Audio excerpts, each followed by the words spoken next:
Ang spicy sweet dilis ay isang kutkutin na gawa sa tuyong dilis, pinalutong sa mantika at isinangkap sa pinalapot na ketchup, asukal at yung sili.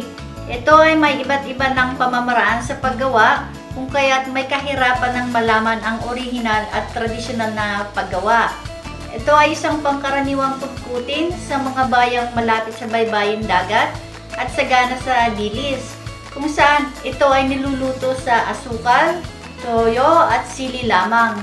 Maglagay tayo ng kaunting mantika sa kawali na sapat lamang sa dami ng ating isasangag na dilis.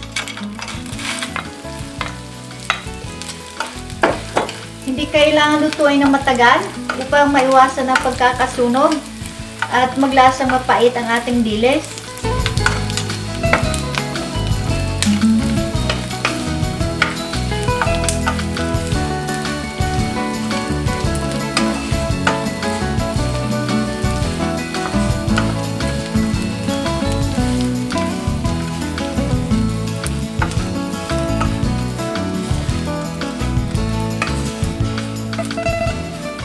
Hanguin at ilagay muna sa isang tabi.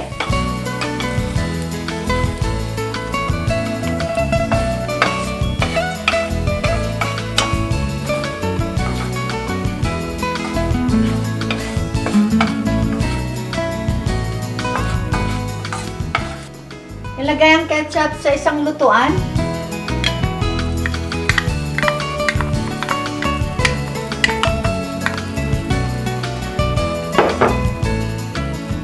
Mantika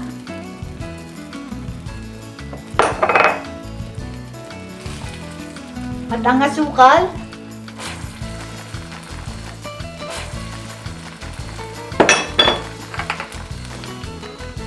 at ang pulbos na sili.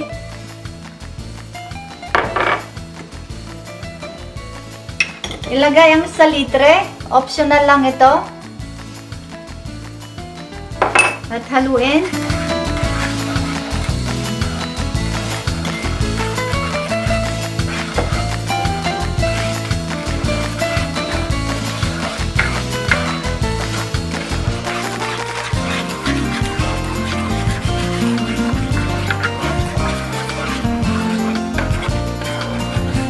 Pagkulo, hinaan ang apoy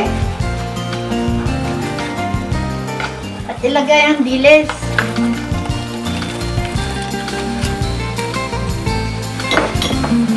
Haluin natin hanggang sa maiga ang salsa.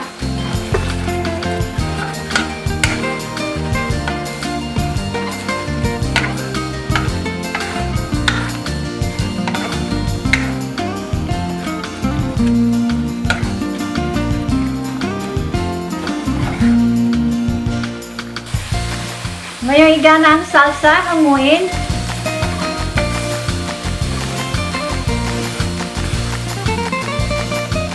Ilagay sa isang platera. At budburan ng tiyong sili.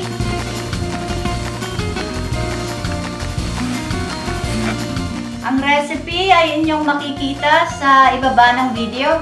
Sundan lang ang link. Ito na ang ating spicy sweet dilis. Nahandog sa inyo ng Pinoy Hapagkainan.